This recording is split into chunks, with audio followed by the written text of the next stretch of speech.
Online वाले बच्चे please check my audio if that's fine. Good afternoon. It's perfect? Okay. All right.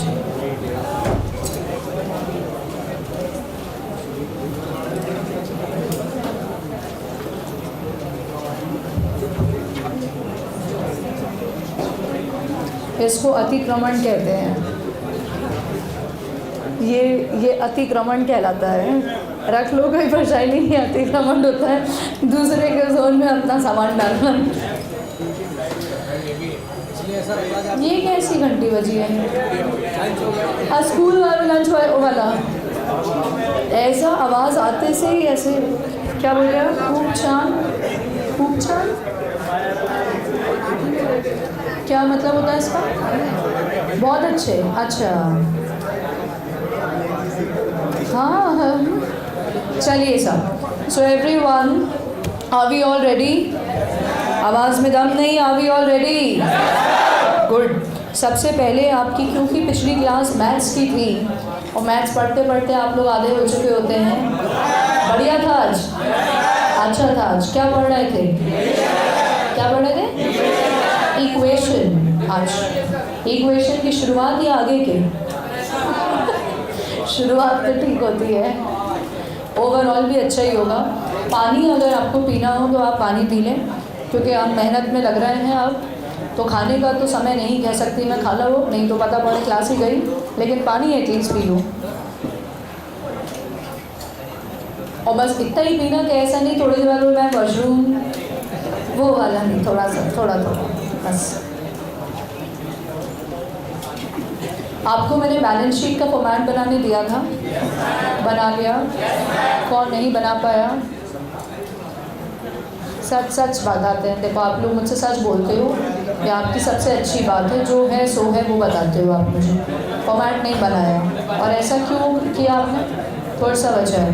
मैं 2 minute wait कर. समझ गए कौन है ये? समझ नहीं आ रहा? ऐसा बोला करो समझ नहीं आ रहा. तो मुझे घबराहट होने लगती है. मेरी राइटिंग के ऊपर ये तोहमत तो नहीं लगा रहा है? थोड़ी क्या पढ़ी लिखी ज़्यादा राइटिंग. चलिए. नहीं डॉक्टर वाली नहीं है. कौन है? तो एक नहीं है डॉक्टर का प्रिस्क्रिप्शन. बहुत गंदा लिखते हैं वो तो. मैं तो अच्छा लिखती हूँ, मतलब बहुत बेहतर लिखती हूँ. डॉक्टर का समझ मेरा आ जाता है ना, बोलना ही पड़ेगा. हाँ मजाक करनी कर. चलिए जोक्स अपार्ट एवरीवन, हमने जो कल करा हम करने जा रहे हैं पहले उसका रिवीजन फुल एनर्जी के साथ, फुल जोश के साथ. सभी लोग यहाँ मेरे साथ. एनपीओ बताइए उसका पर्पस क्या है? What is the objective? Charitable और सोशल ऑब्जेक्टिव. क्या कोई एनपीओ डिविडेंड बांट सकता है? पैसा घर ले जा सकता है? पक्की बात? चलो ये बताओ, इसको करने का पर्पस प्रॉफिट कमाना है या नहीं? अच्छा ये बताइए क्या आपको इसके अलग अलग ऑब्जेक्टिव्स कुछ एग्जाम्पल दिमाग में है? चलिए मुझे बताइए, किसी इंसान ने पार्ले जी कंपनी एनपीओ है कि नहीं? हाँ या ना? वो जो ग्रो ऐप है, एक शायद नाम सुना हो, वो एनपीओ है कि नहीं? यस और नो? It's not. लेकिन मैं अगर आपसे कहूँ कि कोई चर्च, क्या वो एनपीओ है? यस, क्योंकि उसका पर्पस क्या हो गया? Social purpose, religious purpose, charitable purpose. अच्छा मुझे ये बताओ, कोई धर्म स्थल का नाम बताओ. धर्म स्थल है? अरे मतलब वो तो ओवरऑल डेवलपमेंट की जगह है. धर्म मतलब आई मीन टू से, आज तिरुपति किसी ने बोला था, तिरुपति. अब बताइए तिरुपति में क्या कैश आता होगा? भर भर के. हाँ या ना? गोल्ड भी आ जाता है. तो ये बताएं क्या वो एनपीओ है? हेलो, क्या वो एनपीओ है? चलिए ठीक. मुझे ये बताइए आप, जैसे और क्या, वो शायद मुंबई में है हाजी अली करके एक दरगाह. मैं खैर कभी गई नहीं हूँ कभी. या अजमेर में है कोई दरगाह, तो वहाँ पे भी ऐसे कढ़ाव होते हैं, लोग उसमें पैसे डाल के जाते हैं. बताइए क्या वो एनपीओ है? The answer is still yes. तो पैसे आ तो रहे हैं, बट टेक्निकली अगर हम कहें क्या वो डिविडेंड बढ़ सकता है उसमें से? नहीं. बाकी वो उसका 1 का 2, 2 का 4 क्या करते हैं वो बातें अलग हैं. उस मुद्दे में अभी हम जा नहीं रहे हैं, तो नहीं तो हम भटक जाएंगे. चलिए फाइनेंशियल लिखे रहे, बहुत ज़्यादा भटक जाएंगे। फाइनेंशियल स्टेटमेंट में कितनी चीज़ें बन रही हैं everyone? How many? 3। What is the first one? What is the second one? What is the third one? अच्छा ये बताओ, तीनों में से कौन सा ऐसा है जिसमें सिर्फ एसेट लाइबिलिटी आएंगे? कौन सा ऐसा है जिसमें सिर्फ खर्चे कमाई आएंगे? कौन सा ऐसा है जिसमें एसेट लाइबिलिटी खर्चे कमाई सब आ सकते हैं? कौन सा बनता है अक्रूअल कॉन्सेप्ट के तहत? कौन सा बनता है कैश बेसिस के तहत? कौन सा एक रियल अकाउंट होता है? आवाज़ थोड़ी हल्की क्यों हो गई, फेड आउट क्यों हो गई? रिसीट एंड पे। कौन सा? रिसीट एंड पे। It is actually a real account. Yes और नो? कौन सा ऐसा है जिसमें सिर्फ करंट ईयर के आइटम आते हैं? सिर्फ करंट ईयर का आएगा। तो तुम्हें ये पूछना चाहिए मैम करंट ईयर का क्या? करंट ईयर का कैश आना जाना या करंट ईयर के खर्चे कमाई? अगर मैं कहूँ करंट ईयर का कैश आना जाना और करंट ईयर के खर्चे कमाई, इनकम एंड एक्सपेंडिचर। यस और नो? इनकम एंड एक्सपेंडिचर का जो फाइनल आंसर होता है वो होता क्या है? सरप्लस या डेफिसिट। क्या होता है? सरप्लस या डेफिसिट। और रिसीट एंड पेमेंट का आंसर क्या होता है? बैलेंस। कैश का, बैंक का balance at the end of the year. Yes और नो? Yes, good. अब मुझे ये बताइए इनकम एंड एक्सपेंडिचर के फॉर्मेट में क्या कितने कॉलम आते हैं? कितने? 4। 2 कौन कह रहा है? कितने आते हैं? 4। तो अब मुझे ये बताओ कि पहला कॉलम क्या होता है? पहला क्या होता है? एक्सपेंडिचर, फिर अमाउंट, फिर इनकम, फिर अमाउंट। इसमें कितने कॉलम? 4। पहला क्या? रिसीट। रिसिप्ट नहीं कहते, रिसीट। आप पढ़े लिखे बच्चे हैं। क्या आता है? Receipt, amount, payment, amount. चलो डन। अब हम जाएं ज़रा आज थोड़ा डिटेल में पढ़ डालें और ज़रा कॉन्सेप्ट्स को और बेहतर समझ लें। सो ये आपको बनाना था बैलेंस शीट। अगर आपने बना लिया बढ़िया, नहीं बनाया तो अब साथ में भी बनाओ या जगह छोड़ो या जो भी करो। मैं इसको ज़रा एक्सप्लेन कर रही हूँ। सो आपका ध्यान स्क्रीन पे लाइबिलिटी साइड आता है बच्चे अपने पास कैपिटल फंड। क्या आता है? Capital fund. सो यहाँ कैपिटल को कैपिटल ना कहते हुए क्या नाम दिया जाता है? Capital fund.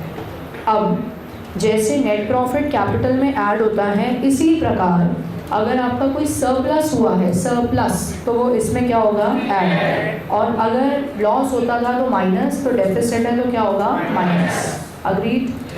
अगर कोई आउटस्टैंडिंग खर्चे दिखते हैं कहाँ दिखेगा? लाइबिलिटी। अगर इनकम रिसीव्ड इन एडवांस दिख रहा है, इसका मतलब क्या होता है? इसका मतलब क्या होता है? किसी से पैसा हमने एडवांस में ले लिया।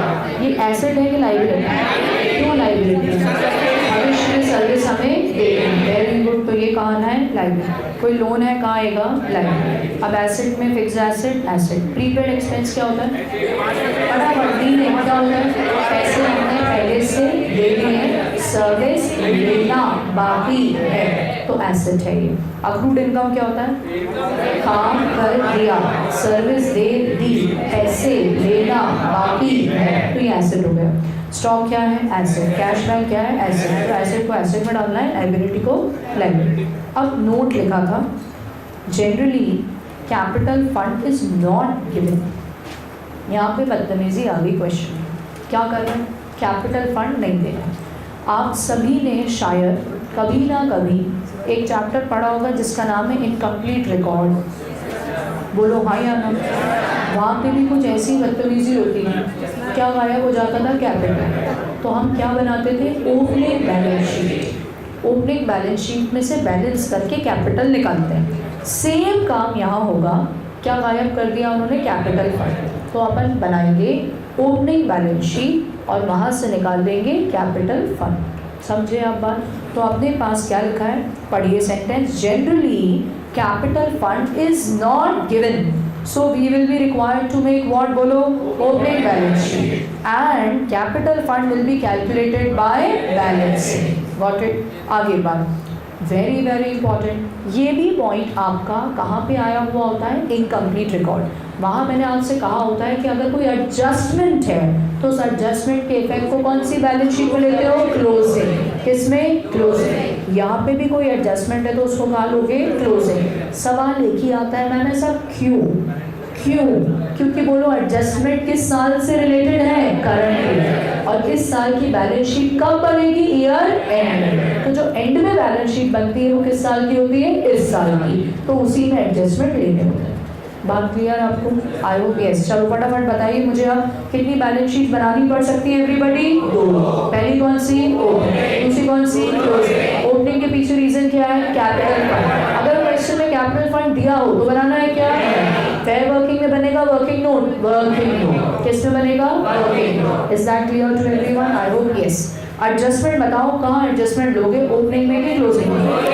किस में लोगे? क्लोजिंग। क्यों क्लोजिंग में एडजस्टमेंट लेगा? क्योंकि वो एडजस्टमेंट किस साल से रिलेटेड है? Current year. और बैलेंस शीट जो क्लोजिंग होती है वही एक्चुअली किस साल की होती है? करंट ईयर की। वहाँ एडजस्टमेंट लेना है। ओपनिंग में कोई एडजस्टमेंट लेने की जरूरत नहीं है। आई होप यहाँ तक आपको बात क्लियर। अब मैं आपको लेके जाना चाहती हूँ, कह रहे हैं वॉल्यूम बढ़ा दो मैम।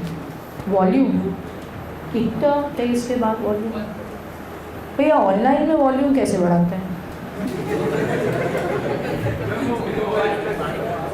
ये थोड़ा मेरे ज्ञान में कमी है तो मैंने कहा पूछ लूँ। तो कॉमन सेंस से बढ़ाते हैं। माइक, अरे ये माइक तो ये आप क्या अंदर ही लगा लूँ?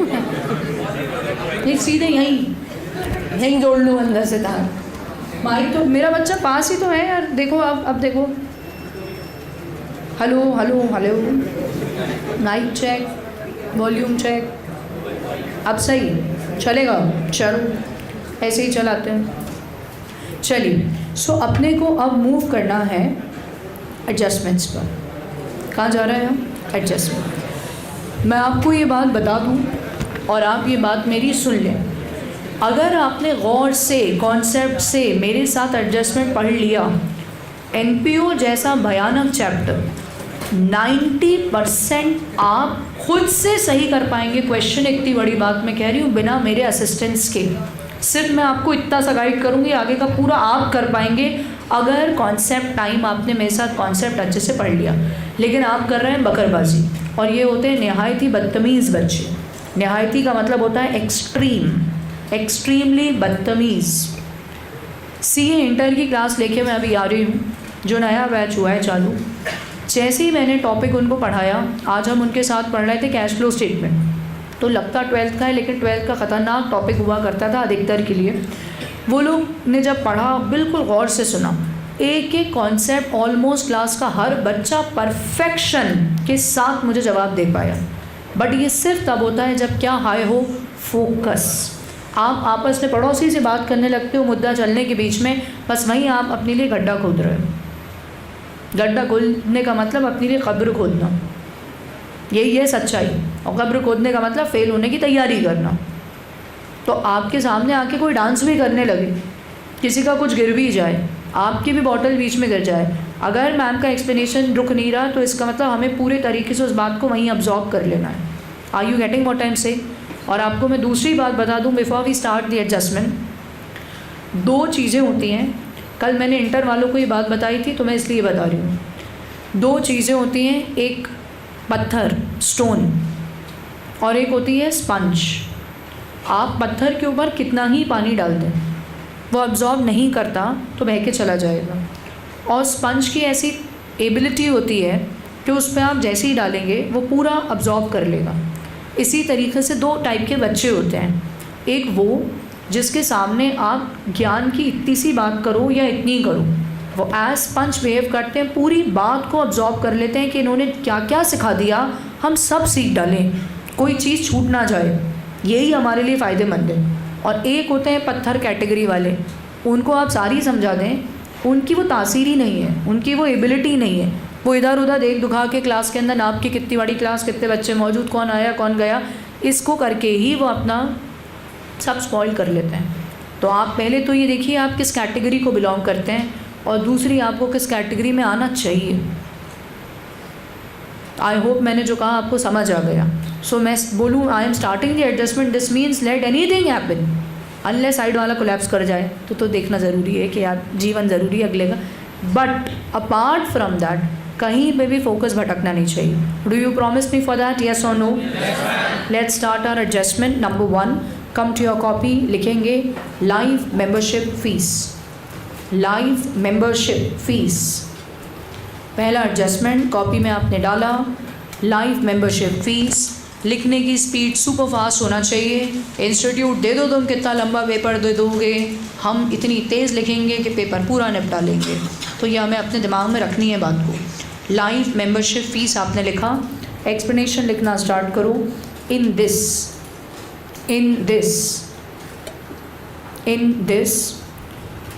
some members make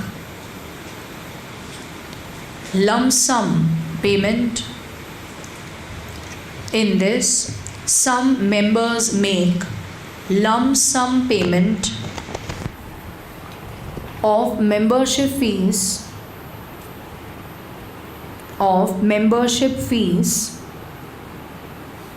some members make lump sum payment of membership fees। आगे लिखो, instead of paying in installments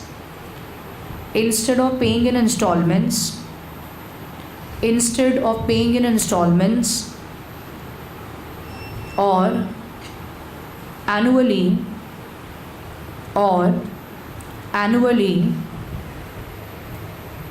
full stop। अगला पॉइंट लिखो, the NPO is required to give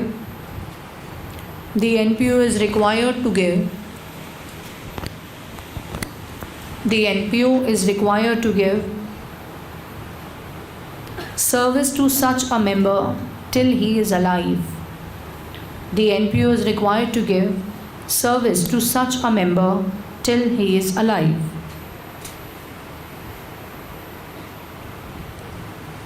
क्या ये पॉइंट आप सभी लिख चुके? ओके। अब आपका फोकस आना है स्क्रीन पर और लिखेंगे आगे का थोड़ी देर बाद। बात को सुनिए गौर से। सपोजिंग, बेटू तुम खड़े हो ना, नाम याद कराओ, लकी। तो लकी जो है, सपोजिंग मेरा एक NPO है और इस NPO के अंदर जितने सदस्य बनते हैं, जो लोग भी सदस्य बनते हैं, किसी भी NPO का अगर आपको सदस्य बनना है, मेंबर बनना है, तो आपको सब्सक्रिप्शन फ़ीस देनी पड़ती है। क्या देना पड़ता है? सब्सक्रिप्शन। उसका एक और नाम होता है मेंबरशिप फ़ीस। मेंबर बनने की फ़ीस, सदस्य बनने की फ़ीस, मेंबरशिप फ़ीस। तो वो लगती है साल की 5,000 रुपये। कितनी है? 5,000। तो लकी जो है उसने कहा मुझे आपके NPO का सदस्य बनना है। मैंने कहा ठीक है 5,000 दे दीजिए। तो उसने कहा मैंने आपके सारे ऑब्जेक्टिव्स पढ़ लिए और ये देख लिया इतने वर्षों से आप लोग काम कर रहे हो बच्चों की प्रोग्रेस के लिए, उनकी तरक्की के लिए, जो बच्चे अफोर्ड नहीं कर पाते फ़ीस उनके लिए, तो आप लोग बहुत अच्छा काम कर रहे हो, तो मैं तो लाइफ लॉन्ग के लिए मेंबर बनना चाहता हूँ। तो मैंने कहा दैट्स सो नाइस, हमें बहुत खुशी होगी, अभी 1 साल की फ़ीस 5,000 दीजिए। उसने कहा मैं कह तो रहा हूँ मुझे तो हमेशा के लिए मेंबर बनना है, आप लमसम अमाउंट बताओ कितना देना है, लीजिए पैसा और मुझे बना दीजिए आपके यहाँ का परमानेंट मेंबर, जब तक मैं जीवित हूँ आपकी संस्था से जुड़ा रहूँगा। हमने कहा क्या बात है, आनंदो लक्ष्मी जी आ रहे हैं। तो ऐसे केस में हमने हिसाब लगाया कि यार इनसे कितनी फ़ीस लेना चाहिए अप्रॉक्स। तो फॉर एग्जांपल वो अमाउंट निकल के आया 2 लाख रुपए। तो हमने इनसे कहा 2 lakh will be the amount. इन्होंने कहा ओके डन, 2 लाख इन्होंने हमें दिए। अब आप सबको सोचना है NPO के पॉइंट ऑफ व्यू से। किसके पॉइंट ऑफ व्यू? NPO। अगर मैं जर्नल एंट्री कहूँ तो क्या पास करना चाहिए NPO को? कैश अकाउंट डेबिट या bank account debit to life membership fees. क्या नाम आना चाहिए? To life membership. अब कैश और बैंक जो आप डेबिट कह रहे हो, परफेक्ट कह रहे हो, थोड़ा सा सोचना और। कैश और बैंक जब आप डेबिट करा रहे हो तो पैसा आ रहा है और आपको किसी की याद आ जाना चाहिए, और वो कौन है? Receipt and payment. किसकी याद? रिसीट एंड पेमेंट, कि भाई पैसे आ रहे हैं। और रिसीट एंड पेमेंट में ऐसे ही होता है कि जो भी पैसा आए वो कहाँ दिखा देते हैं अपन? रिसीट में। तो ये 2 लाख किधर जाएगा? रिसीट। अब दूसरी बात आई एंट्री, फिर से सोचो, कैश या bank account debit to life membership fees. अब ज़रा लाइफ मेंबरशिप फ़ीस का नेचर सोचें, क्या ये इनकम है? No ma'am, life membership fees income नहीं है। क्यों मैम, कैसी बातें कर रही हैं? लाइबिलिटी है। क्या है? लाइबिलिटी। कल मैं आपकी इसी बात पे फोकस करा रही थी, थोड़ा सा आप लोग एक दिन के बाद, इसी को कहते हैं बेस हिला होना, तो उसको अपन सुधारेंगे, कोई चिंता की बात नहीं, लेकिन फोकस से सुनो। It is not income, it is liability. It would have been income अगर ये सिर्फ 5,000 रुपये देता और इस साल से वो संबंधित होता।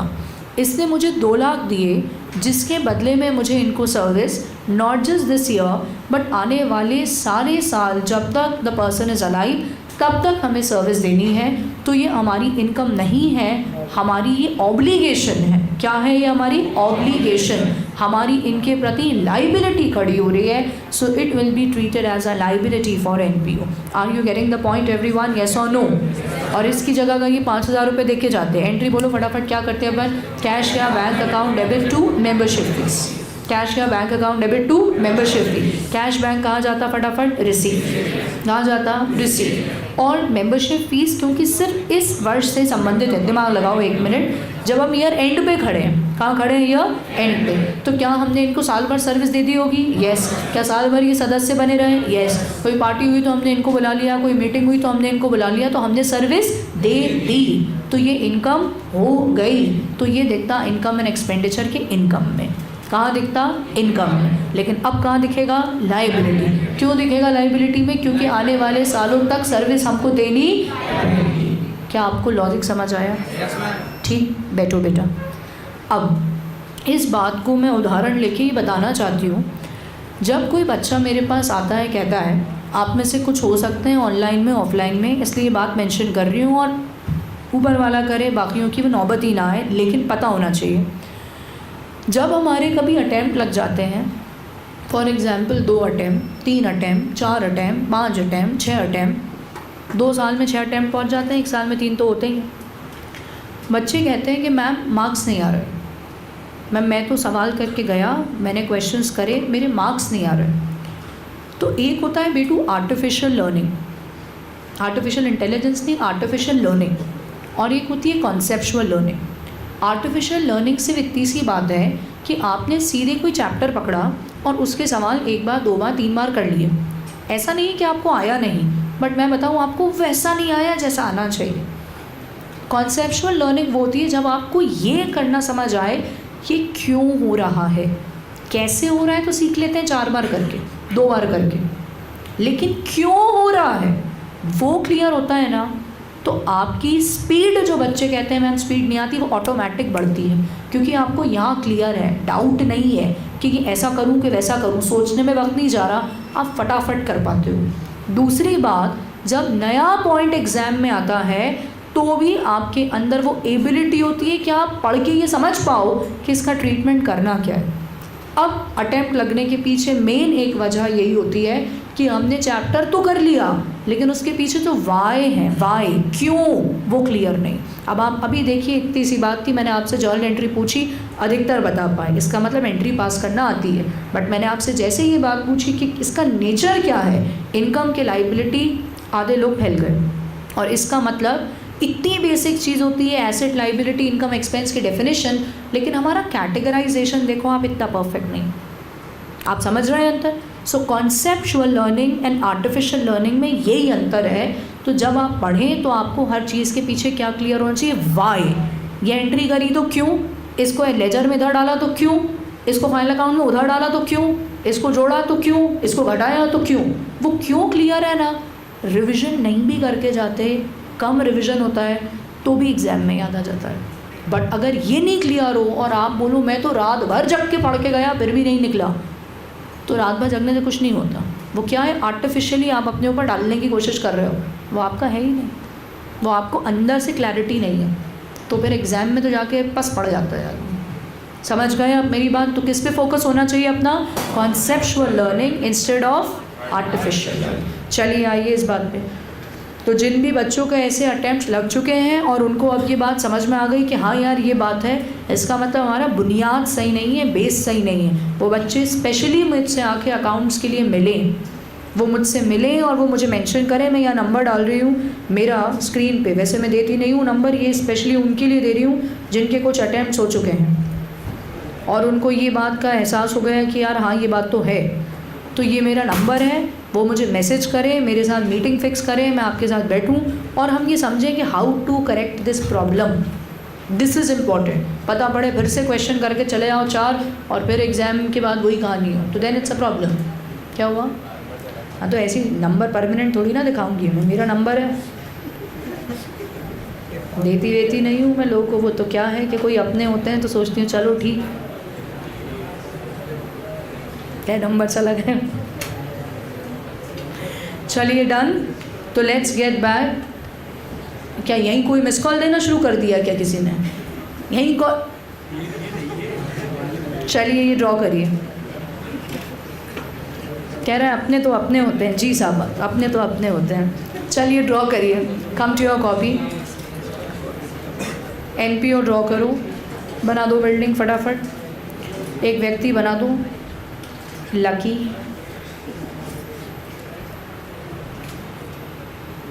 यहाँ लिखे आप क्या रिसीव हुआ? Life membership fees. Life membership fees. Okay, अब आप एनपीओ के लिए एंट्री पास करिए। क्या एंट्री बताई थी आपने? Cash account debit to life membership fees. Cash account debit to life membership fees. अब आप ये देखें, जब कैश डेबिट हो रहा है फाइनल अकाउंट्स में इसका इफेक्ट कहाँ पे आएगा? रिसीट। और लाइफ मेंबरशिप फीस कहाँ जाएगा? Liability balance sheet. Liability balance sheet. Done. सभी लोग लिख लें तो डन कहिएगा। अब मेरा एक छोटा सा सवाल आता है, आप उसका मुझे जवाब देंगे। मुझे ये बताओ, अगर इस साल लाइफ मेंबरशिप फ़ीस मिली, इस साल लाइफ मेंबरशिप फ़ीस मिली, सवाल सुन नहीं रहा है, कई लोग व्यस्त हैं। इस साल अगर लाइफ मेंबरशिप फ़ीस मिली तो उसको एज अ लाइबिलिटी कौन सी बैलेंस शीट में दिखाया जाएगा? क्लोजिंग या ओपनिंग? क्लोजिंग या ओपनिंग? क्यों? क्यों?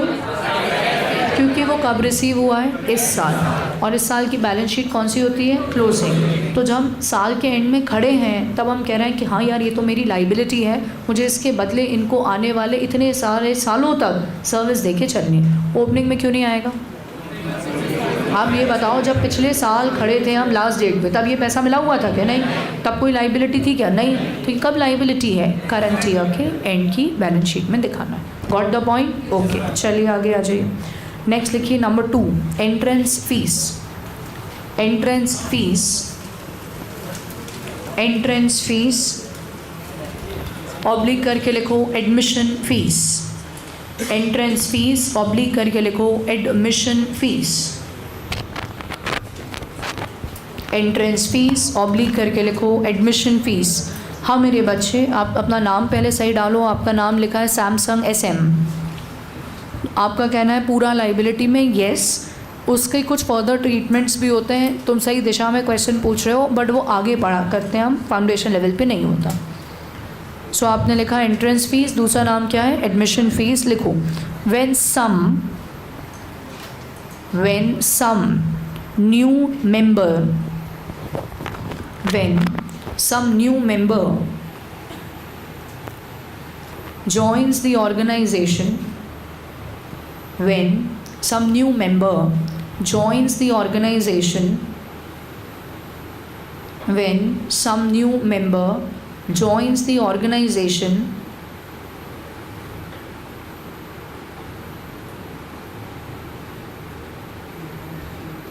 he is required to pay entrance fees. He is required to pay entrance fees.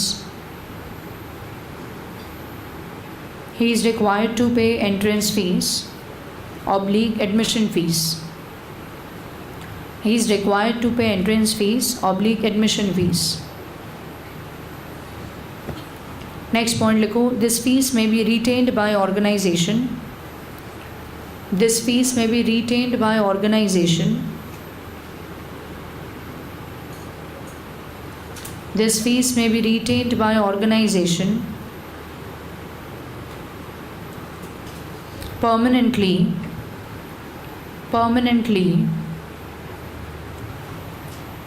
This fees may be retained by organization permanently or refunded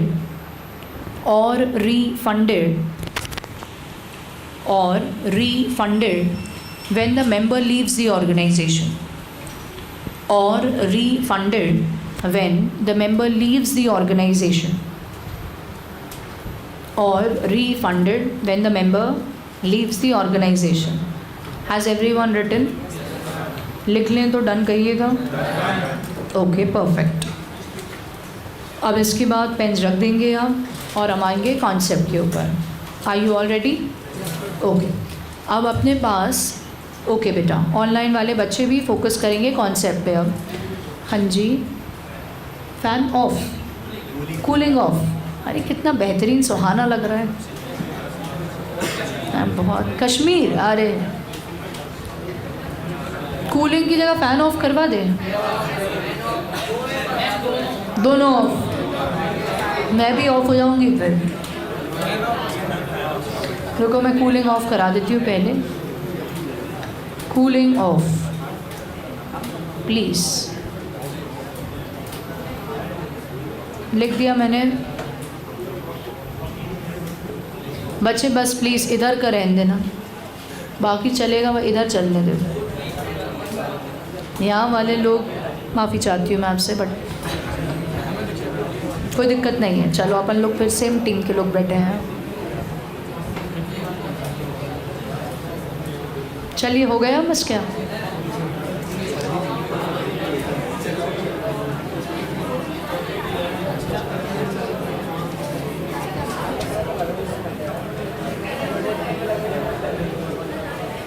ये वाला ही शॉट चाहिए था. तुम में से कोई उठ के चल जाओ और ऑफ कर दो. अरे यार, क्लास टाइम वेस्ट कराते हुए पंखा वंखा में बहुत बचकानी हरकतें हो जाती हैं. बच्चे इसको छोड़ के सारे फ़ैन ऑफ कर दो. इसको छोड़ के सब फ़ैन ऑफ. देखो, ये ऐसे बच्चे होते हैं कॉमन सेंस वाले. ये ऑन बस.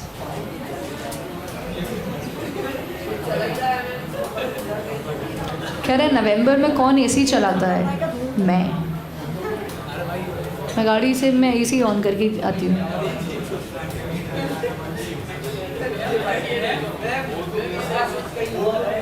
क्या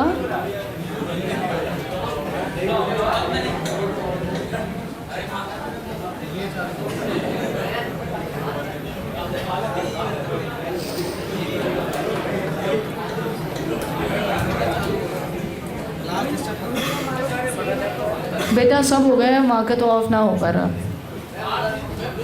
चलो बच्चे, तुम बैठ जाओ यार, मत परेशान हो. हो गया.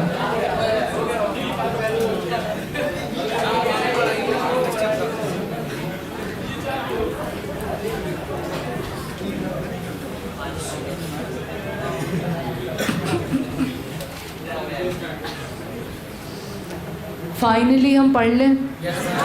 सो मुद्दा क्या चल रहा है हमारे पास? एंट्रेंस फ़ीस, एडमिशन फ़ीस, और उससे पहले फोकस. Thank you. सो हमारे पास जब ये टॉपिक आता है, बेटू तुम खड़े हो और सभी लोग गौर से सुने. मैं NPO हूँ. ये आए, मैं नाम आदि. ये आए, आखिर इन्होंने मेंशन किया कि मुझे आपके NPO में मेंबर बनना है. तो मैंने कहा ठीक है. तो उन्होंने कहा आप बता दीजिए क्या प्रोसीजर है. सो मैंने मेंशन किया प्रोसीजर ऐसा है, जब भी कोई व्यक्ति हमारे यहाँ मेंबर बनता है तो शुरुआत में उसको 10,000 रुपीज़ देने पड़ते हैं. कितने देने पड़ते हैं? 10,000. और हमारी जो एनुअल फ़ीस है वो 5,000 है. शुरू में बोलिए कितने देने हैं? 10,000. और एनुअल फ़ीस कितनी है? 5,000. तो जो सिर्फ शुरू में देना है, सिर्फ शुरू में मेंबर बनते टाइम, उसी को कहते हैं एंट्रेंस फ़ीस या एडमिशन फ़ीस. क्या कहते हैं? एंट्रेंस फ़ीस या एडमिशन फ़ीस. और जो एनुअल पे करना है, सालाना, जो बार बार पे करना पड़ेगा 5-5 हज़ार, उसको कहते हैं मेंबरशिप फ़ीस या सब्सक्रिप्शन. क्या बोलते हैं? मेंबरशिप फ़ीस या फिर सब्सक्रिप्शन. तो अभी हम समझ ये रहे हैं कि मुझे इनसे 10,000 रुपये की एंट्रेंस फ़ीस मिली. मुझे जर्नल एंट्री बताइए क्या पास करूँ मैं? सब बोला करो, सब. Cash account debit to entrance fees. Agreed. जैसे ही कैश अकाउंट आप डेबिट कह रहे हैं तो आपकी बत्ती जलना चाहिए. कहाँ जाएगा? रिसीट. कहाँ जाएगा? रिसीट. अब जब कहा टू एंट्रेंस फ़ीस, तो इसको लेके सोचना पड़ेगा. अब सुनो सुनो सुनो, मैं अगर इनसे ये बात कहूँ कि जो आपने एंट्रेंस फ़ीस दी है इट इज़ नॉन रिफंडेबल। क्या बोला? Non refundable. दे दिए पैसे, बात ख़त्म, वापस की कोई लाइन नहीं है। क्या है? Non refundable. अब बताइए, क्या मेरे ऊपर 10,000 रुपये लेने के बाद कोई ऑब्लिगेशन आ रही है to refund? No. So now what it is? Income. क्या है? Income. And where will this come? Income side, in income and expenditure account. Do you agree? अब अगर मैं इनसे कहूँ इट इज़ रिफंडेबल जब भी आप छोड़ के जाते हैं तो, now what it is? Liability. Now what it is? Liability. So balance sheet liability side आ जाएगा। क्या कोई प्रॉब्लम की बात? क्वेश्चन बट इतने अच्छे से बोलता नहीं है। जैसे मैंने बोला, वो थोड़ा बदतमीज़ होता है। वो कैसे बोलता है? वो बोलेगा it is to be treated as a revenue receipt. कैसे बोलेगा? It is to be treated as a revenue receipt. The moment it says revenue receipt, what do you understand? Income दिखा दो। वो बोले कैपिटलाइज इट। क्या बोल दे? Capitalise it. Liability side दिखा दो, बैलेंस शीट। बात समझ आ गई? क्या क्या शब्द समझे? अगर बोले treated as a revenue item, फिर कहाँ जाएगा? इनकम। कैपिटलाइज इट कहाँ जाएगा? Balance sheet line. Agreed? Perfect. Sit down. अब हम इसी बात को ड्रॉ करेंगे। लिखिए, आप ड्रॉ करिए एनपीओ, एनपीओ और बना दो कोई मेंबर। अब ये मेंबर से हमको एंट्रेंस फीस प्राप्त हुई, एंट्रेंस फीस रिसीव हुई। ओके। अब जर्नल एंट्री क्या आएगी? Journal entry cash account debit to entrance fees, entrance fees account. पहले तो आप अपनी एंट्री नॉर्मल डाल दो एनपीओ के नीचे, ठीक है। और एक बात पक्की कर लो, जैसे ही लिख रहे हो cash account debit to entrance fees, तो कैश के सामने लिख दो ये कहाँ जाएगा? रिसीट। कहाँ जाएगा? रिसीट। अभी आ रहे हैं बेटा, सब पे आ रहे हैं, डोंट वरी। क्या कहाँ जाएगा ये? रिसीट। अब आता है आपके पास केस। लिखो जाके केस 1। अगर क्वेश्चन ने कहा ट्रीटेड रेवेन्यू, उसी के नीचे लिखना केस 1। क्वेश्चन ने अगर कहा ट्रीटेड रेवेन्यू, ट्रीटेड रेवेन्यू, तो आप बताइए ट्रीटेड रेवेन्यू में आप इसको कहाँ दिखाने वाले हो? इनकम। तो आप जाओ और लिखो उसी के नीचे it will be shown on income side, it will be shown on income side, it will be shown on income side, it will be shown on income side. Income दिखा देंगे, ख़त्म बात। दूसरा केस लिखो, केस 2 कैपिटलाइज इट। केस 2 लिखो capitalise it. अगर ये शब्द आ रहा है कैपिटलाइज इट, तो इसको हम कहाँ दिखाने वाले हैं? Balance sheet liability side, balance sheet liability side, balance sheet liability side, balance sheet liability side. उसी के आगे लिखना add it to capital fund. उसी के आगे लिख दो add it to capital fund, add it to capital fund. ऐसा क्यों, वो मैं भी समझाती हूँ, अभी लिख लो। क्या लिखा आपने? सेकंड वाला पॉइंट बोलो वापस से, आपने क्या लिखा है? It will be shown on the liability side of balance sheet, और फिर क्या लिखा आपने? Added to capital. ये हो गया। तीसरा लिखो केस 3, केस 3, केस 3 बोले half to be capitalized, half to be capitalized, half to be capitalized and balance to be treated as revenue, half to be capitalized and balance to be treated as revenue। ऐसा भी कह सकता है, आधा ऐसा आधा वैसा, half to be capitalized and balance to be treated as revenue। अब तुम बताओ तुम्हारा सजेशन क्या कहता है? आधा जो कैपिटलाइज होना है उसका क्या करें? बैलेंस शीट लाइबिलिटी में दिखा दो, और जो आधा रेवेन्यू है इनकम दिखा दो। मानो 10,000 मिले, बोले आधा कैपिटलाइज, 5 वहाँ, आधा का 5 इनकम, बनेगा ना? ठीक। तो 3 बातें हमारी हो गई। अब बच्चे का सवाल ये आता है कि मैम अगर सवाल में कुछ नहीं कहो, 95% तो क्वेश्चंस में दिया होता है, रादर आई शुड से 99% लिखा होता है, करना क्या है? 1% अगर नहीं लिखा, आप उसको रेवेन्यू दिखा दो। क्या दिखा दो? रेवेन्यू, इनकम, और नीचे नोट डाल के आओ। क्या नोट डाल के आओ? हमने इसको रेवेन्यू दिखाया है, ऑल्टरनेटिवली इसको कैपिटलाइज भी किया जा सकता था, डिपेंड करता है एनपीओ की पॉलिसी पर। हम कैसे बताएंगे कि एनपीओ की पॉलिसी क्या है? एनपीओ की पॉलिसी अगर पैसा लौटाने की है तो लौटाएगी, नहीं है तो नहीं लौटाएगी, हमें क्या पता है इसमें? तो इसमें कोई कॉन्सेप्ट नहीं है, इसमें सिर्फ पॉलिसी है। बट आप अजम्पशन क्या ले लो? रेवेन्यू, कि वो लौटाएंगे नहीं, नोट में डाल दो कि हमारा अजम्पशन क्या है, रेवेन्यू, बट ऑल्टरनेटिवली कैपिटलाइज भी हो सकता है। आ गई मेरी बात समझ में? That's how you have to deal with this. So we move to next adjustment and we have adjustment number 3। लिखिए जाके adjustment 3, special receipts. Special receipts, जब आदमी पहली बार में ही टॉपिक को अच्छे से सुने समझे और डेफिनेटली पढ़ाने वाला ऐसे पढ़ाए कि एक स्ट्रोक में दिमाग में जाए बात, तो फिर सब्सिक्वेंट टाइम शायद ही ऐसा लगता है कि कोई नीड है, बस ये लगता है नोट्स रिवाइज़ करो हो गई कहानी। बट फर्स्ट टाइम अगर अपन अच्छे से नहीं पढ़ें तो उसको सुधारना बहुत ज़रूरी है। ऊपरी पढ़ के एक महीने में पढ़ के ऐसे ऊपर से चले जाओ और अटेम्प्ट की संख्या बढ़ाते जाओ, उसका कोई लॉजिक नहीं है। मैं आपसे कहूँ, जब रचना मैम ने उनके टाइम सीए फाउंडेशन चलता था वो दिया होगा, तब जितनी मेहनत लगती थी, हमारा दौर आया, मैंने सीपीटी दिया, हमारे टाइम जितनी मेहनत लगती थी, आज कैफ में खड़े, ज़माने बदल गए, साल बदल गए, एआई आ गया, चीज़ों में शॉर्टकट आ गया, ऑटोमेशन आ गया, बट टॉपिक को सीखने की स्पीड बढ़ नहीं सकती। कोई शॉर्टकट नहीं है, उतना ही सुनना पड़ेगा, उतना ही मरना पड़ेगा, उतना ही लिख के करना पड़ेगा, उतना ही त्यागना पड़ेगा, उतने ही घंटे पढ़ना पड़ेगा, तो ही पास हो पाएंगे। बोले नहीं हमारे तो एआई का ज़माना है मैम, कुछ फास्ट बताओ, फास्ट नहीं चलता है यहाँ। एजुकेशन में कुछ नहीं, साल में 3 अटैम्प्ट आ जाए या 10 अटैम्प्ट आ जाए, आपको पढ़ना डेप्थ में पड़ता है। सीए की पढ़ाई है, बीकॉम बेकाम नहीं है, 10वीं 12वीं भी नहीं है कि आखिरी के सोचा बस ब्रेक में गैप में थोड़ा पढ़ के चले जाओ, नहीं होता। परीक्षा बोर्ड से पढ़ लो, नहीं होता। 20 क्वेश्चन से पढ़ लो, नहीं होता। आईएमपी से पढ़ लो, नहीं होता।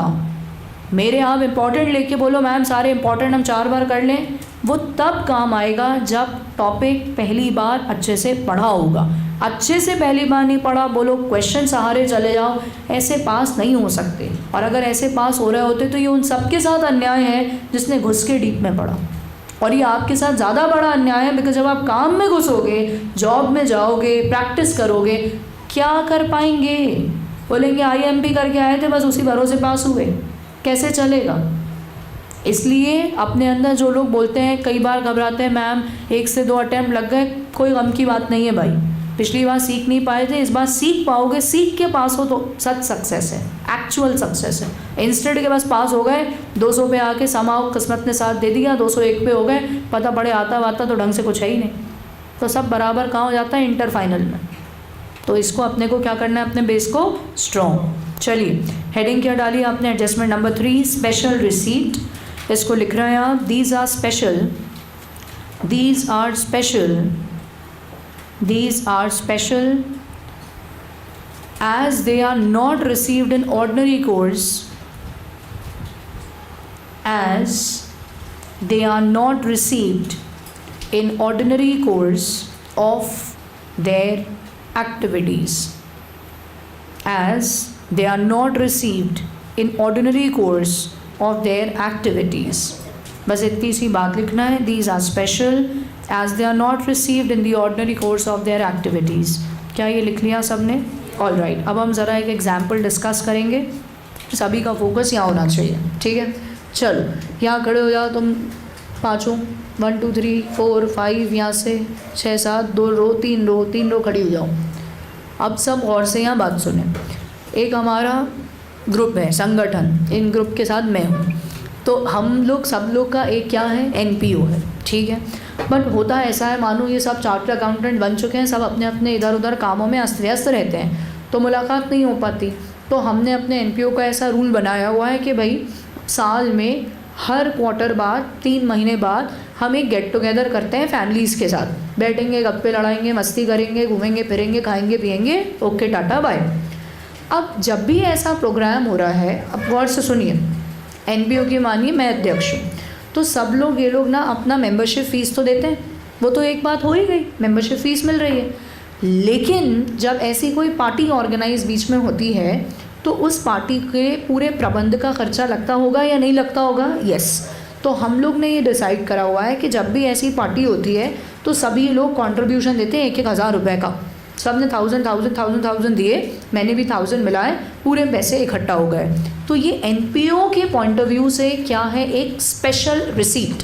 क्या है ये? Special receipt. इसको स्पेशल क्यों कह रही हैं मैम आप? क्योंकि ऑर्डिनरी रिसीट तब होती जब ये अपनी मेंबरशिप फ़ीस देते, इन्हें हमारे यहाँ का सदस्य बनना है और जो ये फ़ीस देंगे वो नॉर्मल है, वो तो मिलना ही है, वो एनपीओ का मेन है। ये आएंगे, जुड़ेंगे, एंट्रेंस फ़ीस देंगे, ये नॉर्मल है। लेकिन पार्टी ऑर्गेनाइज हो गई, अब हमने फिर से चंदा इकट्ठा कर लिया, लाओ भाई पैसे दे दो 1000 रुपये, ये स्पेशल है। समझे आप बात? मानिए फॉर एग्जाम्पल हमने कोई प्लान करा, एक मूवमेंट करना है हमको, हमें एक बड़ा प्रोग्राम ऑर्गेनाइज करना है, उसके लिए सबने कहा चलो ठीक है हम सब अग्री कर रहे हैं, सब लोग 500 रुपये मिला लेंगे। क्या है ये बताइए आप? Special receipt. मानिए किसी का बर्थडे, हमने कहा चलो अपन सब मिलके उसको पार्टी देते हैं। ऐसा होता नहीं है असलियत में, लेकिन मानिए हम सब मिलके उस व्यक्ति को पार्टी देते हैं। सब ने फॉर एग्जाम्पल 500 रुपये मिला लिए, 100 मिला लिए, 1000 वॉटेवर। ये सब एनपीओ की बुक्स में क्या कहलाएगी? Special receipt, because it is for a special purpose. It is for a special purpose, उस पर्टिकुलर पर्पस के लिए। अब आगे बात सुनते जाना।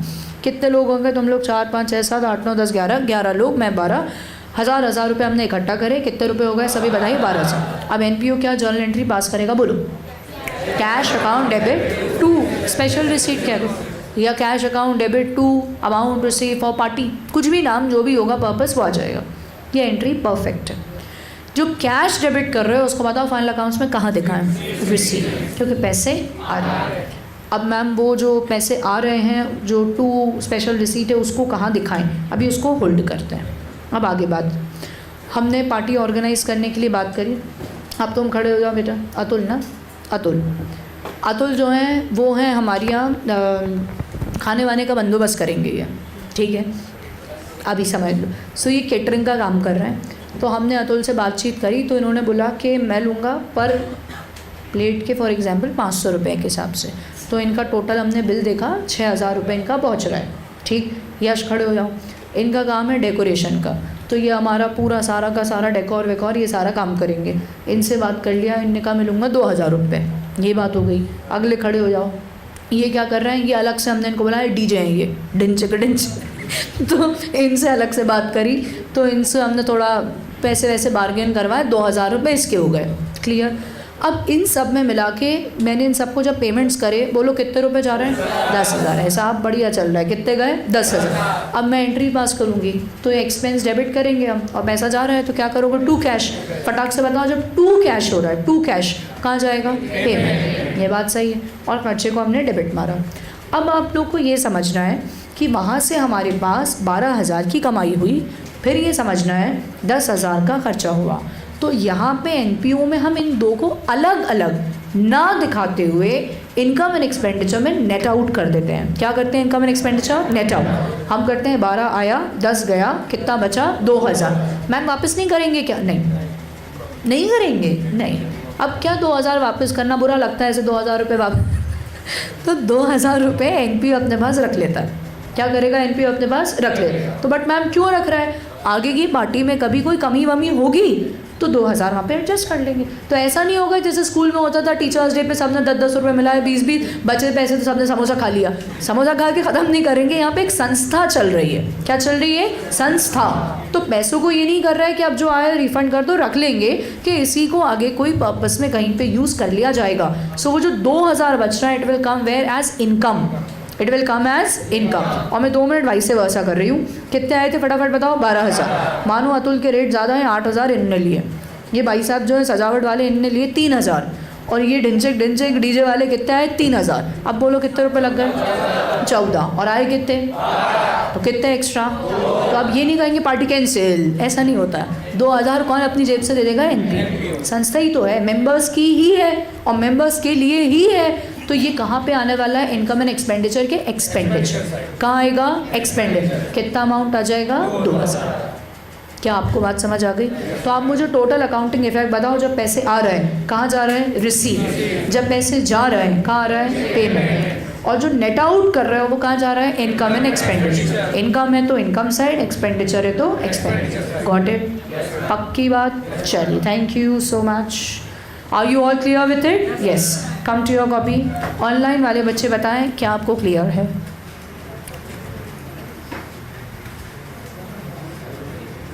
जब तक वो जवाब देते हैं तब तक यस, ओके, गुड। लिखिएगा, क्लियर है, perfect, good, okay, very good. लिखो बेटा example, received 2 lakh for annual dinner of members. Annual dinner of members का मतलब ये नहीं कि वो साल में एक बार खाते हैं, इसका मतलब सिंपली क्या है, साल में एक बार इकट्ठा होंगे सारे मेंबर्स और पार्टी करेंगे।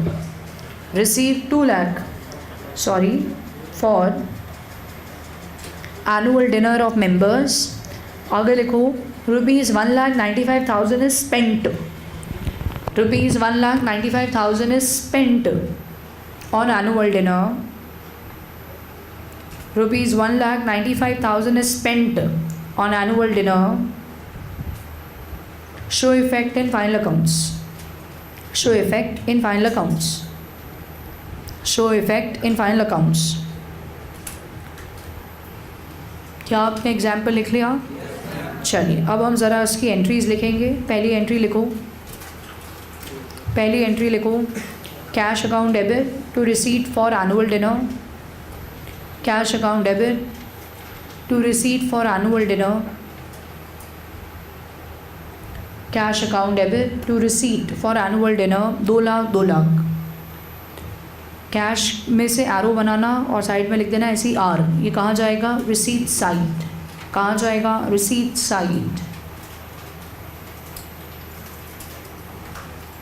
ओके, अगली एंट्री लिखो, annual dinner expenses account debit to cash. Annual dinner expenses account debit to cash. Annual dinner expenses account debit to cash. 1,95,000, 1,95,000, 195। I am quite sure सबकी बत्ती जलेगी कि भाई कैश क्रेडिट हो रहा है, इसका मतलब पैसा जा रहा है। कहाँ आएगा? पेमेंट डाल दो एरो मार्क करके, पेमेंट। ठीक है, अब हम इनकम एंड एक्सपेंडिचर में कैसे डालते हैं? नेट करके। तो 2 लाख आए, ऐसे ही हाईलाइटर से मार्क कर लो, 2 लाख आए और 195 गए, तो दोनों को आप नीचे नेट आउट करके लिख लो, या तो ऐसा इनकम एंड एक्सपेंडिचर बना ही दो। इनकम एंड एक्सपेंडिचर का छोटू सा एक्सट्रैक्ट बना दो। इनकम साइड लिखेंगे हम by annual dinner 2 lakh, by annual dinner 2 lakh, और उसमें से उसके खर्चे माइनस करते हुए 195, तो बाहर जाएगा 5,000। बाय एनुअल डिनर 2 लाख और उसमें से 195 माइनस, तो बाहर जाएगा आपके पास 5,000। समझ गए? क्रेडिट साइड मैंने क्यों लिखा है? गलती से लिख दिया, सही लिखा है। क्यों लिखा है? कौन सा आता है इधर? इनकम्स। हाँ या ना? Income and expenditure has format same like PNL। So PNL में इनकम यहीं आती थी, ऐसी यहाँ इनकम आती है। ठीक है, और अगर 5,000 जेब से लगे होते, कौन सा साइड आता? डेबिट साइड, मतलब एक्सपेंडिचर साइड। क्या हम आगे जाएंगे? सबको क्लियर है? I hope. मैं एक एग्जाम्पल दे रही हूँ, एक और, उसको लिख लो फटाक से। एग्जाम्पल नंबर 2 कर देना उसको, पिछले वाले की नंबरिंग 1 कर देना, इसको 2 कर देना। लिखो आप, received 3 lakh for organizing party at club. Receive 3 lakh for organizing party at club. बेटा ये वो क्लब नहीं है जो आप सोच रहे हैं। ये कौन से क्लब की बात हो रही है? NPO is a club, it is a संगठन, इट इज़ अ समूह ऑफ लोग। आजकल आपने स्पेशली देखा होगा, आप में से कितने लोग की मम्मी किसी किटी से जुड़ी हुई हैं? हाथ उठाओ सीधे, कोई शर्म की बात थोड़ी ना है, पसंद की बात है सबकी अपनी अपनी। Raise your hand, put your hands down. अब ये किटी क्या है? ये ग्रुप क्या है? दीज आर बेसिकली आजकल बिल्लियों का ग्रुप है। साले तुम्हारे बिल्लियों का ग्रुप है, शर्म नहीं आ रही? सुनिए बात यहाँ पे, लिख बाद में लेना, अपना ये लिख लेंगे, क्यों घबरा रहे हो ऐसे, लिखो कि चला नहीं जाए। ये जो ग्रुप्स बन रहे हैं, हाँ हाँ सही कह रहा हूँ, ये एक्चुअली ऐसा है, आप किसी किटी से जुड़ी हैं, बेटा मैं इतनी फारिग नहीं हूँ, मैं ग्रुप्स से जुड़ी हुई हूँ which work for like social work, but kitty witty में के लिए तो चलिए। तो बात क्या आ रही है, इन ग्रुप्स की बात कर रहे हैं हम। इन ग्रुप का पर्पस ऐसा है कि लोग, जो लोग फॉर एग्ज़ाम्पल स्पेशली, ऐसा नहीं कह रही सब ऐसे होते हैं जो अपना सोशल नेटवर्क बढ़ाना चाहते हैं, basically it's for networking, main purpose तो यही है आजकल। वो अपना नेटवर्क बढ़ाना चाहते हैं, वो नए लोगों से कांटेक्ट बढ़ाना चाहते हैं, और उसको यूज़ करके they are trying to, honest बात यही है, they are trying to make some money also. जब एक दूसरे को जानेंगे पहचानेंगे तो ही अपने प्रोडक्ट बेच पाएंगे, तो ही अपनी सर्विस बेच पाएंगे। तो बहुत सारे लोग ऐसे ग्रुप से जुड़े होते हैं। अब उन ग्रुप्स में अलग अलग प्रोग्राम्स ऑर्गेनाइज होते हैं, दिवाली का मीटअप, ईद मिलन, उसके बाद होली पे रंग, और क्या पता नहीं क्या क्या, तो साल भर ये चलता रहता है। फ्रेंडशिप डे चल जाएगा, विमेंस डे चल जाएगा, सब चल रहा होता है। अब इनके अंदर आपको ये समझना है कि जो ये प्रोग्राम्स हो रहे हैं, ये नहीं कर रहा है एग्जैक्टली कि ये प्लांटेशन का काम कर रहे हैं या एनिमल के लिए कोई काम कर रहे हैं, या इसके सबसे पहला यहाँ पर्पस है जो आजकल इम्पॉर्टेंट भी है, इमोशनल या मेंटल आपको हैप्पीनेस मिलने के लिए इस संस्था का ये पर्पस है। तो ये क्लब वो क्लब नहीं है जहाँ चढ़ा के लोग शुरू हो जाते हैं, that's not the thing. It is just for more of meetups, more of networking. उन क्लब्स की यहाँ बात हो रही है। तो कोई बोले कि मैम यहाँ क्या NPO पढ़ रहे थे, क्लब पे कहाँ चले गए हम, तो ये उनकी, और इसका मेन पर्पस समझ आना चाहिए। तो जो बोल रहे हैं किटी मतलब बिल्लियों का संगठन, वैसा नहीं है। इट इज़ मेनली फॉर, क्या बोल रहे हैं, टाइम पास के लिए। मैम मेंस का क्या होता है, doggy party. What is this? Umang. Are you kidding or is it like that? कह रहा है क्या मैम मेंस का डॉगी पार्टी भी होता होगा? नो यार, कम। तो मेन की तो जनरली वो I don't know different way, but चाय का टपरा, और दूसरा वो मोहल्लों के अंदर वो पटिए। तो पुराने भोपाल में जो पटिए हैं वहाँ वो तैनात रहते हैं, रात में बैठ के बतौले चल रहे होते हैं। तो वो ऐसा चलिए, चलो चलो चलो कट इट। आगे अमाउंट स्पेंड 3,25,000, 3 लाख रुपए पार्टी के लिए इकट्ठा करे और खर्च कर दिए 3,25,000। बहुत पार्टी हो गई। Show effect and final accounts, show effect and final accounts. तो मैं ये चाह रही हूँ आप दोनों एंट्री कर लो और लिख लो कहाँ क्या रिसीट में क्या आएगा और इनकम एक्सपेंडिचर में कहाँ क्या आएगा। फटाक से कर लो और फिर डन कह दो। Done, very good. मैम आपको हकीकत पता है, 4 दोस्त और चाय।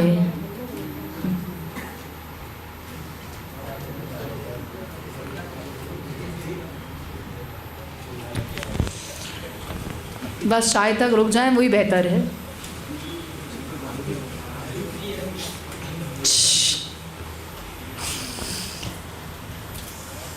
Are you done with this? चलो मुझे पहली एंट्री बताओ, जो 3 लाख रुपए मिले उसकी एंट्री क्या होगी? Cash account debit to receipt for party, चलेगा 3 लाख 3 लाख। अगली एंट्री का पार्टी एक्सपेंस या expense for party account debit to cash, कितना? 3,25। अब ये बताओ नेट में पैसा बचा कि गया? कितना? कहाँ आएगा? Expenditure. Perfect, very very good. अब आ जाओ adjustment number 4। Adjustment number 4, donations. Adjustment number 4, donations. मेरे बच्चे यहाँ तक किसी का कोई भी डाउट हो अगर, बिना हिचकिचाहट के वो पूछ ले।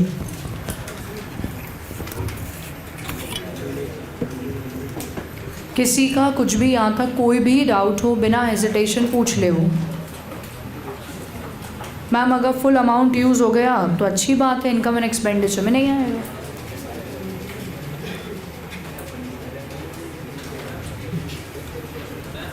हाँ बेटे, हुज़ आस्किंग? हाँ बेटा, 1 मिनट, 2 में या तीसरी? थर्ड एंट्री नहीं, इस चैप्टर में बेसिकली एंट्रीज है ही नहीं क्योंकि हम स्टडी कर रहे हैं फाइनल अकाउंट्स। बट अगर अपन एंट्री को समझें तो actually it is an adjustment entry.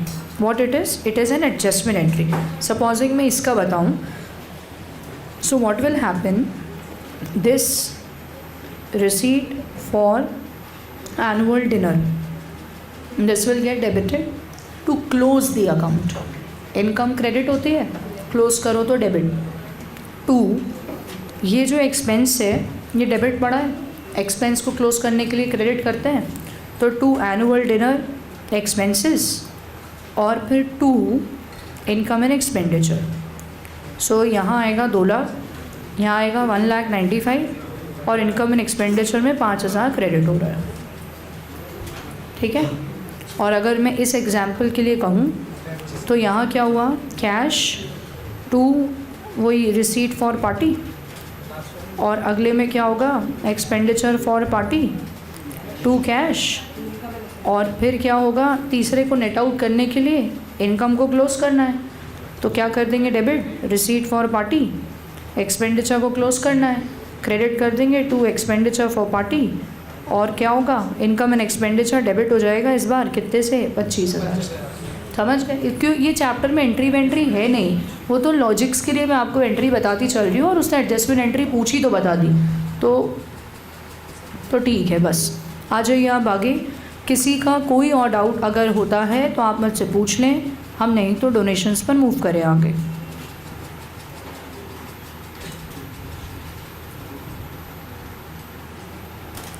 चलिए, अब आप डोनेशन में 2 ब्रांचेस बनाएंगे. लिखिए जनरल डोनेशन और दूसरा लिखो स्पेसिफिक डोनेशन. 2 ब्रांचेस बनाएंगे, जनरल डोनेशन और दूसरा स्पेसिफिक डोनेशन. जनरल डोनेशन, दूसरा स्पेसिफिक डोनेशन. ठीक है. अब जहाँ आपने डोनेशन लिखा उसके सामने लिखिए आप may be received from member और non-member. डोनेशन के सामने लिखो may be received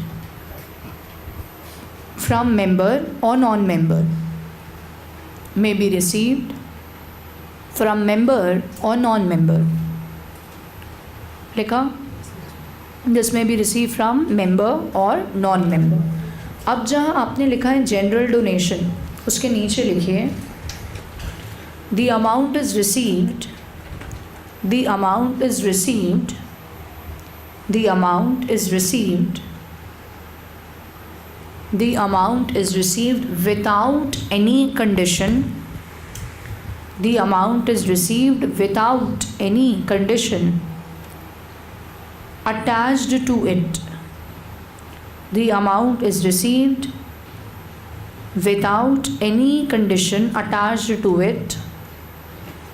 अगला पॉइंट लिखो, it is freely usable, it is freely usable, it is freely usable.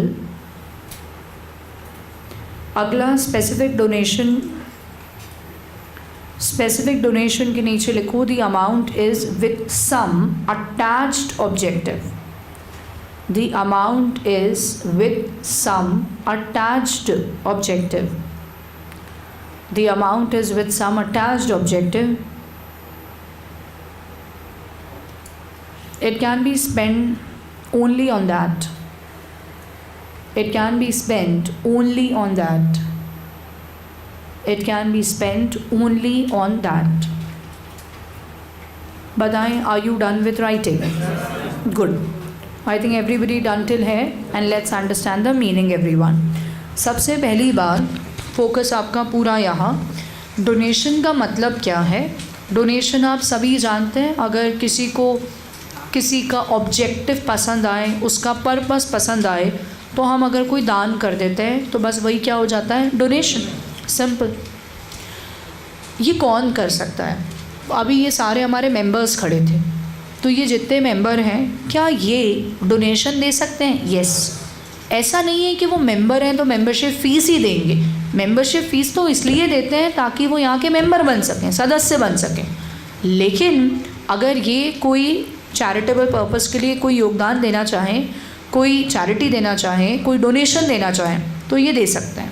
और सपोजिंग आप सब नॉन मेंबर हो बट आपको ये बात पता पड़ी कि भाई ये संस्था इस काम के लिए मेहनत कर रही है और आप अपने आप को उससे कनेक्टिंग महसूस करते हो, तो आप उसमें दे सकते हो। सो डोनेशन कौन पे कर सकता है? मेंबर। कौन पे कर सकता है? नॉन मेंबर, कहीं से भी आ जाए। अब आती है आगे की बात। 2 टाइप के डोनेशन होते हैं, एक जनरल और एक स्पेसिफिक। जनरल डोनेशन का मतलब ऐसा है कि अगला व्यक्ति जब पैसे देगा तो साथ में वो कोई ऑब्जेक्टिव अटैच नहीं करेगा। इसका मतलब मैम उस पैसे को यहीं यूज़ करना, ऐसा नहीं कर। आपको पैसे दे दिए और ये बात पता ही है कि भाई ये एनपीओ एक संस्था काम ही अच्छे पर्पस के लिए लगे हुए हैं, तो ये कहीं भी लगा लें अपने हिसाब से, कहीं भी मतलब ऐसा नहीं पार्टी करने के लिए लगा लें, बट कोई भी अच्छे पर्पस के लिए जो ये नेक काम कर रहे हैं उसमें लगा लें, बट कोई स्पेशल नहीं बताया कि ये पैसा यहीं यूज़ करना, समझे। अब इसका एग्जाम्पल लेते हैं हम। जैसे हम स्पेशली मंदिर, मस्जिद, गुरुद्वारा इन सब में देखें, गेट के ऊपर ही या गेट के बाहर भी देख सकते हैं आप, एक चंदा पेटी टंगी ही होती है। उधर जाते जाते आदमी ने पैसा डाल दिया, तो ये क्या है? General donation. जनरल डोनेशन ये लोग हफ्ते में, महीने में जब उनको फील होता है ये भर गई, निकालेंगे, खोलेंगे और उसमें से खर्चे कर लेंगे। मैम वो इसमें से क्या खर्चे कर सकते हैं? सारे एनपीओ के खर्चों में से कोई भी खर्चा वो इसमें से हो सकता है। अगर किराए की जगह है तो किराया दे दें, बिजली का बिल जमा कर दें, जो लोग वहाँ काम कर रहे हैं उनको तनख्वाह में दे दें, किसी भी पर्पस के लिए कर सकते हैं। It is a general donation. लेकिन इसकी जगह अब अगर कोई पेटी लटकी है, टंगी है और उस पर लिखा है दान करें आप इस पर्टिकुलर पर्पस के लिए, कोई वहाँ ऑब्जेक्टिव लिखा हुआ है, जैसे बिल्डिंग के निर्माण के लिए ऐसा लिखा होता है कई बार, मंदिर के निर्माण के लिए, मस्जिद के निर्माण के लिए आप ये पेटी लटकी है, पैसे डाल दीजिए। वो क्या बन गया? Specific donation. क्या बन गया? स्पेसिफिक। अब मैं आपको इसके और एग्जांपल देती हूँ। आई डोंट नो आपके स्कूल में शायद आपने कभी सुना हो, कुछ स्कॉलरशिप्स मिलती हैं। स्कूल्स में थी आपकी स्कॉलरशिप? कितने लोगों के स्कूल में? आपको मिली नहीं, अलग बात है, थी स्कॉलरशिप, वो कितने स्कूल्स में थी? ठीक, put your hands down. I remember मेरे स्कूल में, नाम मुझे याद नहीं है उनने क्या क्या नाम रखे हुए थे, लेकिन सुनना बात को, जैसे मानिए कोई टीचर है, उन्होंने संस्कृत की टीचर थी, तो उन्होंने ओवर द ईयर संस्कृत पढ़ाया। पढ़ाने के बाद अब वो रिटायर हुई, तो उन्होंने क्या करा, अपने नाम से स्कूल के अंदर नाम डाल के अपना मेंशन करके और एक स्कॉलरशिप कर दिया और क्राइटेरिया बता दिया, जो भी बच्चा संस्कृत में 12th में या 10th में 100 में से 100 लाएगा उसको ये स्कॉलरशिप मिलेगी। ये जब उन्होंने ये स्कॉलरशिप घोषित करी तो उन्होंने स्कूल को पैसे दिए होंगे। Do you all agree with this? School को क्या किया होगा उन्होंने? पैसे। अब स्कूल उस पैसे को इधर उधर, साइंस में कोई टॉप करे उसको नहीं दे सकता, कोई कॉमर्स में करे उसको नहीं। ये किसके लिए यूज़ होगा? सिर्फ उसी पर। ये क्या हो गया? Specific donation. क्या हो गया? स्पेसिफिक। अब माने आप, जैसे फॉर एग्जांपल किसी व्यक्ति की 2 बेटियां थी, तो वो दोनों बच्चियां उसी स्कूल में पढ़ती थी और किसी कुछ भी हुआ, खैर छोटी वाली बच्ची की डेथ हो गई। ऐसा कई बार हो जाता है। उनको ये लगा कि यार मेरी 2 बेटियां थी, मैं उसको पढ़ा रहा था, लिखा रहा था, बट बहुत लोग दुनिया में और हैं जिनको हम फ़ंड कर सकते हैं। तो उन्होंने स्कूल के पास गए और उन्होंने बोला ये हम आपको अमाउंट दे रहे हैं और हम हर साल इतना आपको अमाउंट देंगे। एक बच्ची जो पढ़ाई में बहुत अच्छी है और उसके पेरेंट्स ना हो या फादर ना हो, अब इस फ़ंड को वहाँ यूज़ करेंगे। ऐसा होता है। ये कौन सी डोनेशन है? स्पेसिफिक। तो फिर इधर उधर यूज़ नहीं होगा, लड़के को नहीं मिल रहा बेचारों को, फिर वही कैटेगरी के लिए फ़िट हो रहा है, हाँ या ना? तो ये क्या बन गया वहाँ पे? स्पेसिफिक। तो आपको अंतर समझ आना चाहिए, what is a general donation and what is a specific donation. जब ये फॉर एग्जांपल मूर्ति लगाने के लिए वो आते हैं लड़के, घरों घर आते हैं ना, पैसे दो, चंदा चंदा चंदा, तो वो वाला कौन सा डोनेशन है? वो है तो स्पेसिफिक। अब होता क्या है उसका बात अलग है, मिलते कितने हैं, खाते कितने हैं, चढ़ाते कितने हैं, वॉट एवर, बट वो है कौन सा? स्पेसिफिक। ठीक है, चलिए। तो आपने जो लिखा एक बार उसको हम पढ़ लेंगे। The amount is receive without any condition attached to it, it is freely usable. NPO इसको फ्रीली यूज़ कर सकता है, बट क्या इस पैसे से कुछ भी बर्बादी नहीं, किसके लिए यूज़ कर सकता है? एनपीओ के खर्चों के लिए, एक्सपेंसेस के लिए। और स्पेसिफिक क्या हो गया आपका? जो आपका अटैच्ड ऑब्जेक्टिव है, जो आपका ऑब्जेक्टिव मेंशन है, उसी के लिए यूज़ कर सकते हैं, दूसरी जगह यूज़ नहीं कर सकते। अब हम बात कर लें इसकी अकाउंट्स के पॉइंट ऑफ व्यू से। Let's understand that way. Okay, अब यहाँ से बेटू तुम खड़ी हो, अब आप सभी ज़रा ध्यान से एग्जाम।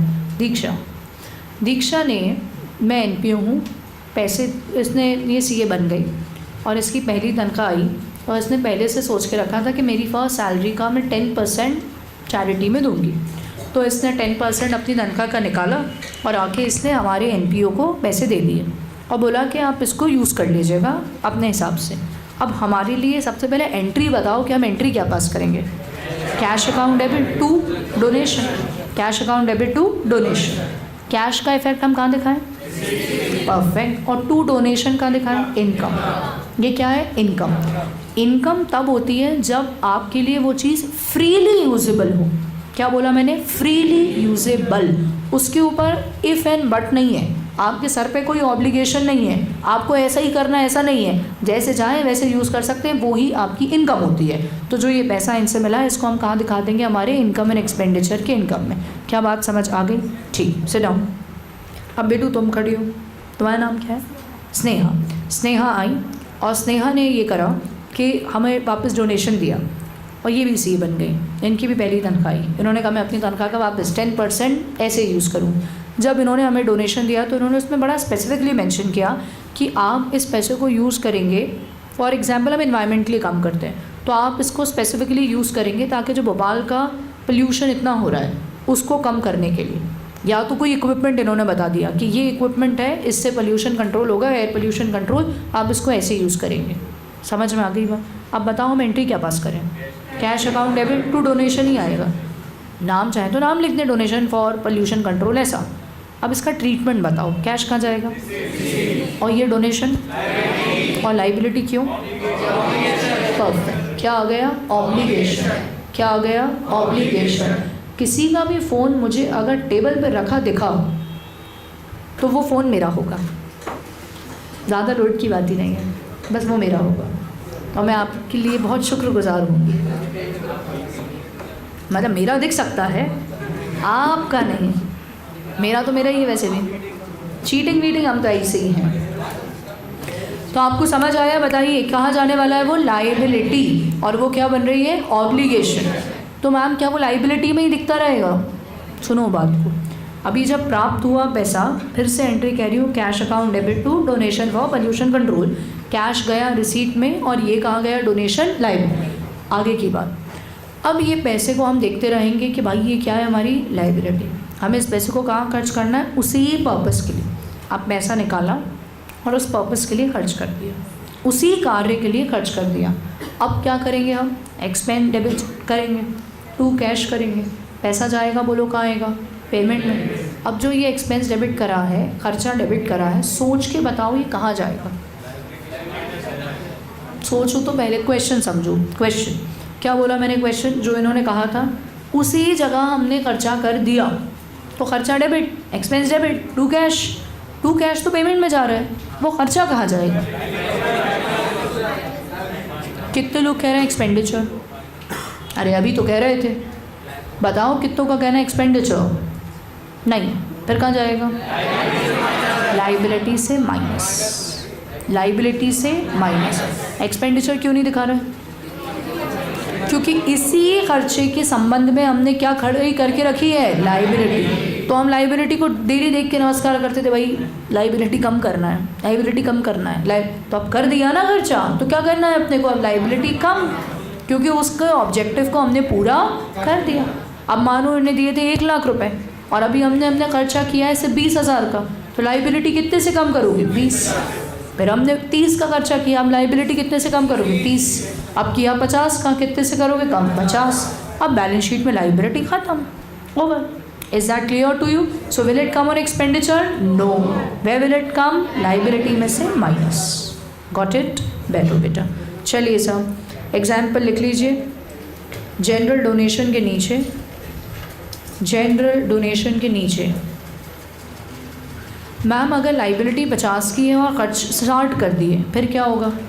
ये तो बड़ा डिफ़िकल्ट क्वेश्चन पूछ लिया, बताएं ज़रा, आप लोग सजेस्ट करें क्या करेंगे। मिले थे 50, खर्च कर दिया 60। अच्छा एंट्री बताओ, खर्चे की एंट्री क्या होगी, expenditure account debit to cash, 60।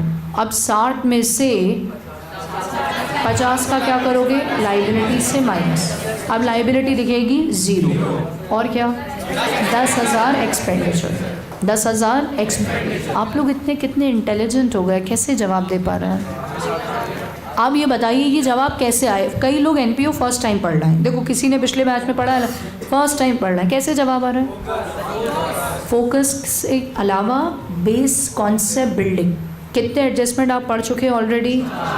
अब जब आप चौथे पे आ गए तो आपने इतनी बार वो समझ लिया, यहाँ ऐसा वहाँ वैसा वहाँ वैसा, कि आगे का आपकी बत्ती खुद जल रही। इसलिए क्या इम्पॉर्टेंट है, बेसिक्स। आपके जितने रूट्स मजबूत होंगे, कल मैंने बैम्बू ट्री का कहा था, उतने आपके टफ क्वेश्चंस में हाथ साफ रहेगा। और मैं ही होंगी, बट अगर ये आप मुझसे पहली बार पढ़ोगे और मुझे 2 घंटे में अपनी परफॉर्मेंस देनी है, बट ऑब्वियसली मुझे बहुत स्पीड में बोलना पड़ेगा, और मैं स्पीड में बोलूँगी तो जिनका सुपर हाई फोकस है पकड़ वो पाएंगे, बाकी बराबर हो जाएंगे। तो अगर वो धीरे पढ़ा, स्लो पढ़ा, फोकस से पढ़ा, टॉपिक भूलने का सवाल ही पैदा नहीं होता कुछ भी टफ। फिर तो फैक्ट है। ड्रॉ करिए आप एनपीओ, और यहाँ बनाइए एक व्यक्ति, और इन्होंने जनरल डोनेशन दिया 5,000 रुपये का। जनरल का मतलब कोई ऑब्जेक्टिव इसमें अटैच नहीं है, without any attached objective, without any attached objective. क्या ये डन है। अब एनपीओ इसकी जर्नल एंट्री क्या कर रहा है, cash account debit to donation, cash account debit to donation. Okay, cash का बताइए क्या होगा, रिसीव, परफेक्ट, गुड। और जो डोनेशन है ऐसा लिखना, फ्रीली यूजेबल, फ्रीली यूजेबल, कोई आपके ऊपर ऑब्लिगेशन नहीं है, कोई ऑब्लिगेशन नहीं है। इसीलिए ये क्या है, इनकम, और ये कहाँ जाएगा, इनकम एंड एक्सपेंडिचर के income side, income and expenditure के इनकम साइड।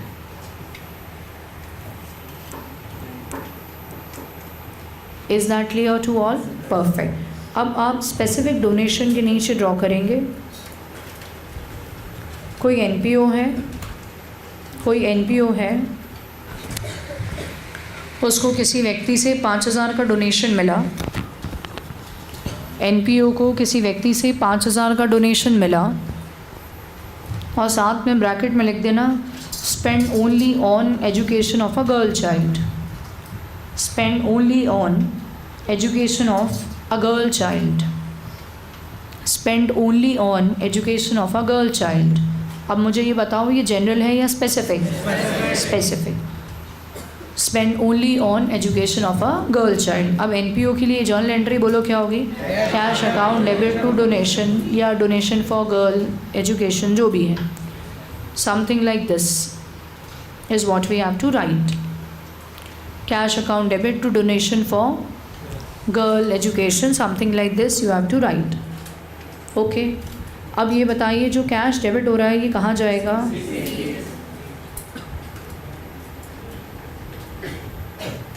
साइड में एरो मार्क करो और लिखो रिसीट में जाएगा।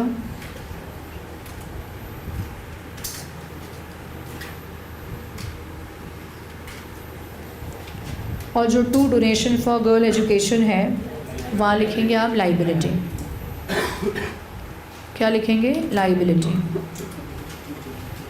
And why is it a liability everybody, because इसको आपको उसी पर्पज़ के लिए स्पेंड करना है, इट्स एन ऑब्लिगेशन।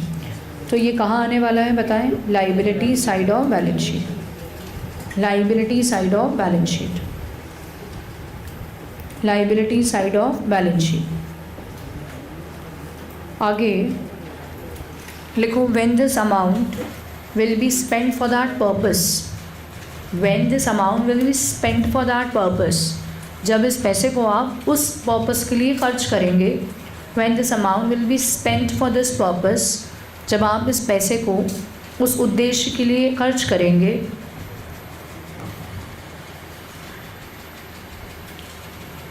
लिखा आपने, तो आप करने क्या वाले हैं, आप एक मिनट मैं इसको थोड़ा सिंप्लीफाइड लिख देती हूँ। एंट्री क्या आएगी आपके पास, एक्सपेंस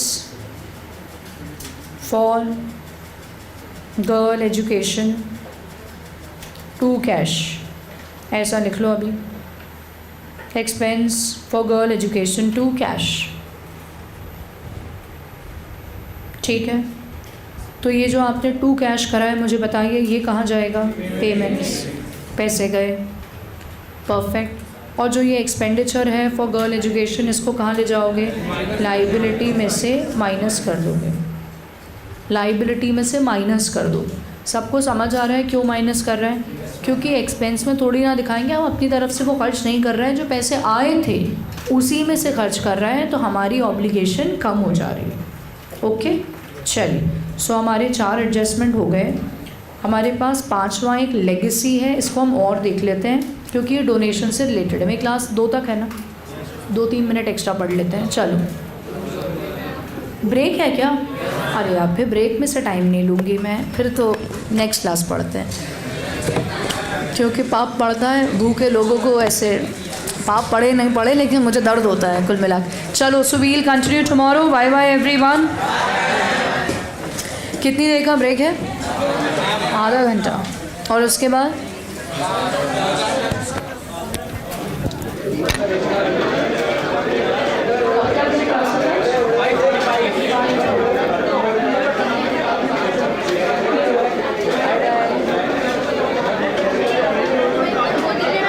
अटेंडेंस पेपर किसी बच्चे के पास होगा वो मुझे देगा। बच्चे अटेंडेंस वाली शीट किसी के पास होगी अगर